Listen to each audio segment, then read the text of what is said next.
নমস্কার বন্ধুরা, চলে এসেছি একটা নতুন ভিডিও নিয়ে। এখন সন্ধ্যে 7:10। আমি, মা আর মেয়ে তিনজনে যাচ্ছি শ্যাম দর্শনে। শ্যামকে আজকে কৃষ্ণ কালী রূপে পুজো করা হবে। তার মানে শ্যাম আজকে কালী রূপে পূজিত হবেন। এটি প্রতি বছরই মন্দিরে হয়ে থাকে।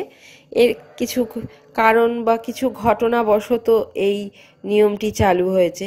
সেটি হলো, তোমরা জানো রাধা এবং কৃষ্ণের বিয়ে হয়নি। রাধার বিয়ে হয়েছিল আয়ান ঘোষের সাথে, কিন্তু রাধা এবং কৃষ্ণের এই প্রেমলীলা যুগ যুগ ধরে চলে আসছে।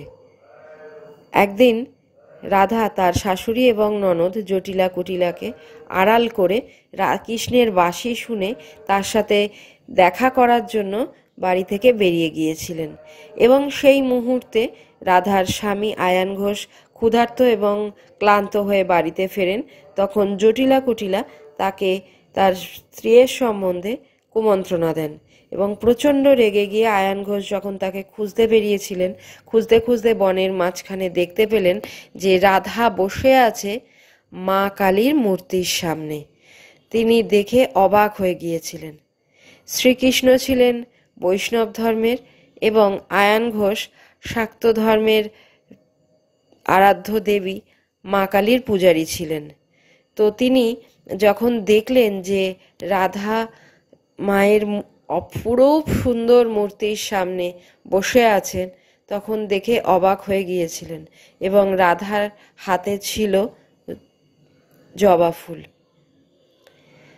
সেই দিনের পর থেকে এই মাঘ মাসের কৃষ্ণপক্ষে এই কৃষ্ণরূপ কালী মা কালীর পুজো হয়ে থাকে, যেটা রটন্তী কালী নামে পরিচিত।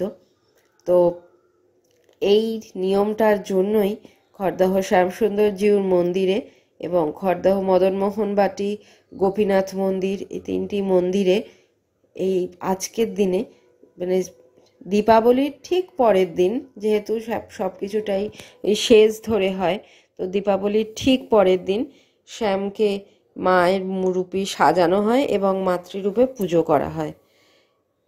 অপরূপ সুন্দর দৃশ্য, অপূর্ব সুন্দর দৃশ্য। তোমরা দেখতে অবাক হয়ে যাবে, কি সুন্দর লাগছে দেখতে। কোনোভাবেই বোঝা যায় না যে এটা শ্যামসুন্দর, যাকে মা কালী রূপে সাজানো হয়েছে এবং মা কালী রূপে পুজো করা হয়েছে। তোমরা শুধু দেখো একবার। তোমাদের সাথে শেয়ার করার জন্যই আমি ভিডিওটা দিলাম।